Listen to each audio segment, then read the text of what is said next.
Assalamu alaikum, everybody. I'm actually a teacher, former head teacher, teacher trainer, and actually I started teaching when I was 14. So all my life, in fact, I've been teaching.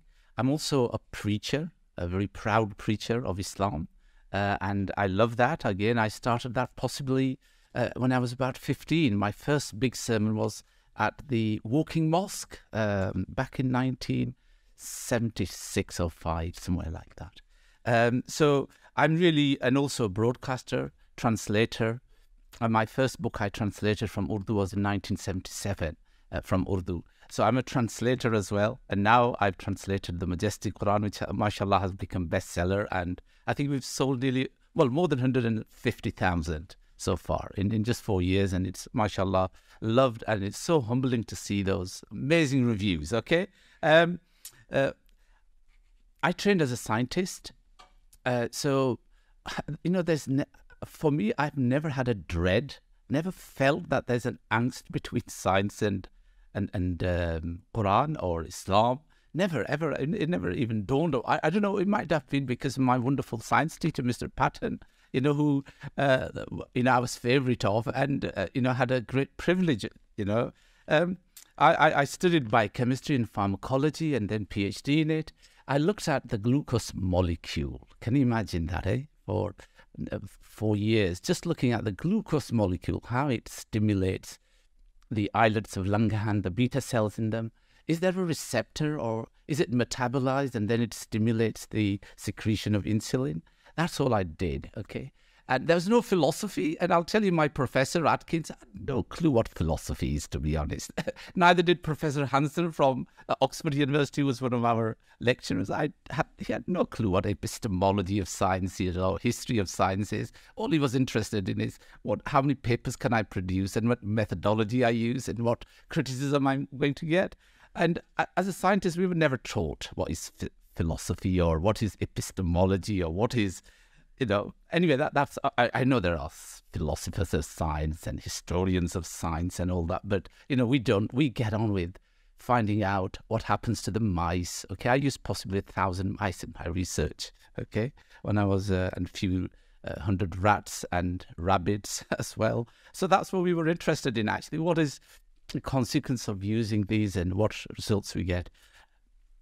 How does that impact my, you know, Islamic work? That's really what I want to talk to you about. Well, I use it as an apologetics as well, yes, to defend Islam. But I wasn't really too keen on that, I don't think I've written anything on it in that sense. But what I have done is, I'll tell you, for example, you all want to be happy, don't you? Of course, yeah, you want to be happy then. You know, there's a happiness laboratory in Yale University, and there's a professor of happiness, Professor Laurie Santos. And I was listening to her lecture. Well, I actually read about her article in Time magazine the other day, and I thought I'd look up what this lady's up to. How does she make people happy? And of course, the Quran uses the word hum yahburuna fil jannah. The believers will be happy in paradise. In the world, we're actually told to do two things.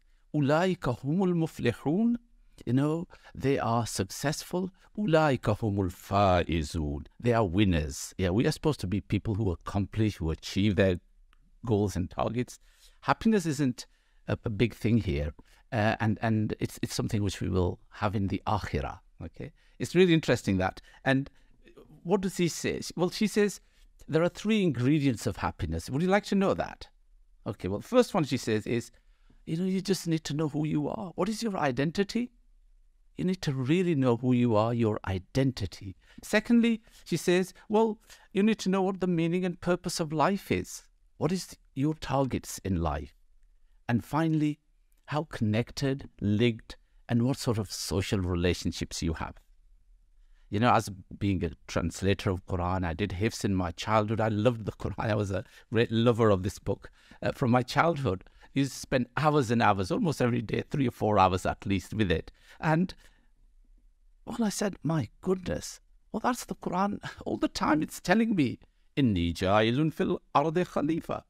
I've made my deputy my representative. وَلَقَدْ قَرَّمْنَا بَنِي آدَمَ وَحَمَلْنَاهُمْ فِي الْبَرِّ وَالْبَحْرِ.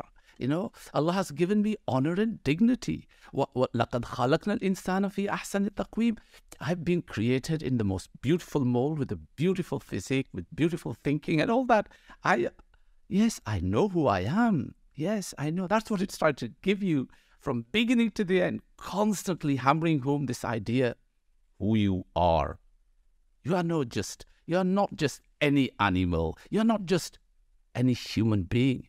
You're very, very special. So that's a very clear message that the Quran gives. And as a preacher and a teacher and an imam, that is what I have to actually help my community and my people who listen to me, people who read my blogs, to get an understanding of. You are very important. And who's saying this? The Lord of the universe, your creator, your provider, your sustainer, your cherisher, the one who is Al-Wadud, the loving, the one who loves you truly. Jana. He's telling you, you're so special. You're no less than anyone else. You're very important. That's an amazing concept, the Quran is giving from beginning to the end. Secondly, this idea that you've got a purpose in life. Yeah? The Quran says, it asks this question many times, do people think that they have been created futile, purposeless, meaningless, that their life has no meaning? And then it tells this is the meaning. Okay, وَمَا خَلَقْتُ الْجِنَّ وَالْإِنسَ إِلَّا لِيَعْبُدُونَ. Okay, it is to recognize and have that realization that there is a Lord of mine. So yes, and finally, this idea about relationships, that is really interesting because the Quran is one of the greatest book on moral intelligence. Okay, it is, when the Prophet ﷺ was accused of being a sahir, a wizard, a magician, of being possessed, of being a liar and all those sort of things. The Quran retorts, it says, وَإِنَّكَ لَعَلَى خُلُقٍ عَظِيمٍ. Okay, you're not that. Your character is so beautiful. You've got a strong character. And here you would have expected the response to being crazy or majnun or somebody who's lost his mind would be, no, he's very intelligent. His IQ is very high. He knows the philosophy and all this. No. Allah says, your character is strong, meaning that moral intelligence is far higher than the IQ that sadly our society so much cherishes. Seriously. Yeah. Now that is the message the Quran is giving, that this intelligence, the moral intelligence, which is really about moral virtues. Dr. Raza was talking about the moral virtues. The moral virtues are something that is, obviously makes us very unique and special, representative of God, because God is as-sabur. We have to be sabir. He's the most patient. He's the ghafur.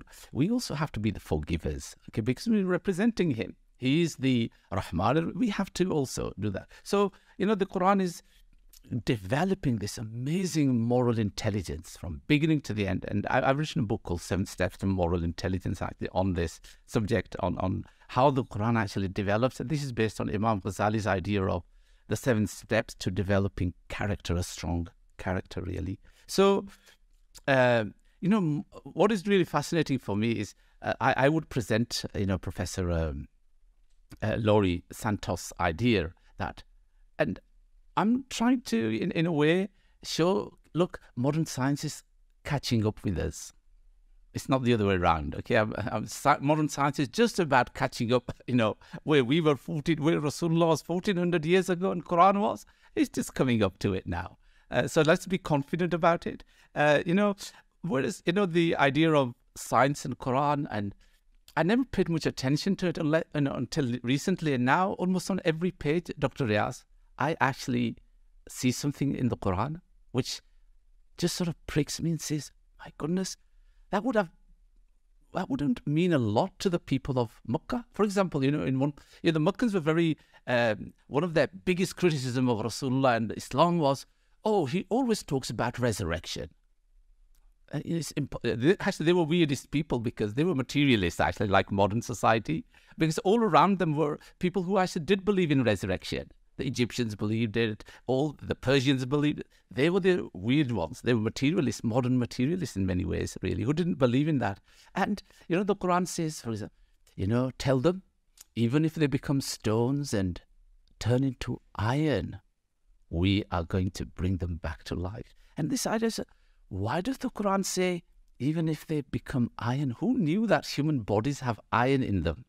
Are you with it? I mean, nobody, as a scientist, I could understand. People who are not perhaps scientists wouldn't be able to see it in that way. When it says about the creation of heavens and the earth and the ru'usul ayah, the tail, final end of the verses, وَإِنَّا لَمُوسِعُونَ, and we are constantly expanding this universe. Ordinary people perhaps wouldn't, but if you've got some background in science, you'll say, wow, I can understand that. I can relate with that idea. And the other day when I read the Surah Al-Hadid, Surah Al-Hadid is called the iron, all right? And it said, وَأَنزَلْنَا الْحَدِيدَ فِيهِ بَأْسٌ شَدِيدٌ وَمَنَافِعُ لِلنَّاسِ. This is really interesting because my teacher had translated this as, and we created the iron. But I said, no, the Quran is saying we sent it down. Why are you trying? All the Mufassirin, even my teacher 6 years ago when he did his Urdu translation, he wrote that. He said, look, we dig it out of the ground, it's there. And that's what it means. It's created. No, it couldn't, because there are at least 6-7 other words for creation that Allah could have used, but he didn't. He used anzalna. And of course, modern science now tells us this is stardust. In fact, all the elements on Earth were created somewhere in a supernova or in stars, and they were scattered and showered on our Earth, and it's been accumulating it like that. I said, subhanallah. But then, the atomic weight of iron is what? Do you remember your periodic table, Stephen? No, you don't. 57, eh? And this is in surah number? Yes. And it's verse number 26. What is atomic number of iron? 26. But there is a isotope which is number 27 as well. If you're a Shafi, this is verse number 27. Because you will include Bismillah in it. Now, come on, there are three really. All these are coincidences. Yes, well, okay, and that's how you. But do you see? I'm now beginning. In fact, on every page, I'm beginning to see these weird miracles. And I'm saying, because the Quran is a living book. Remember that the Quran is a living book. It speaks to every age at all throughout. So and that is what I'm seeing, to be honest. And so it's not just science, Dr. Mansour. Also, you look at the surah on divorce, and you'll see the British system, for example, is now catching up. Their divorce laws are just catching up with some of the Islamic laws, mashallah. In every field, this is a living book. And our relationship with science and humanities, with all learning, that's what it is. Science is actually, it's a learning. It's nothing, it's not a philosophy as such, But yes, of course, the atheists have their philosophy about it. But a believer, I always had the same philosophy about it. أَفَلَا يَنْظُرُونَ إِلَى الْإِبِلِ كَيْفَ خُلِقَتْ وَإِلَى السَّمَاءِ كَيْفَ رُفِعَتْ وَإِلَى الْجِبَالِ كَيْفَ نُصِبَتْ.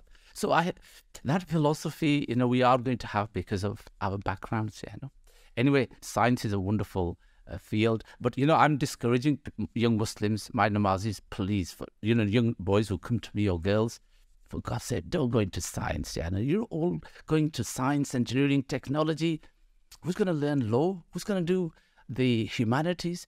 You don't know English at all. We can't speak proper English in our community. We need to learn English. We need to have people going into journalism. So we're having a real problem, I said, dissuading young people to go into science. So for me, it's opposite, actually. I'm trying to think seriously. We really do need people.